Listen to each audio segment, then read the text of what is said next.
touch the sound of silence. And in the naked light I saw 10,000 people, maybe.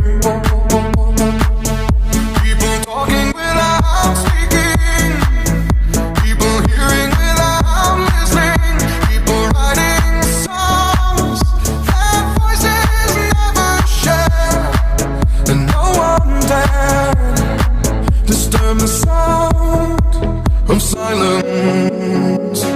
Fool said, you do not know.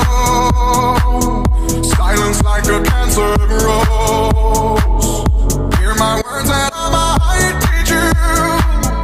Play my arms and I might reach you.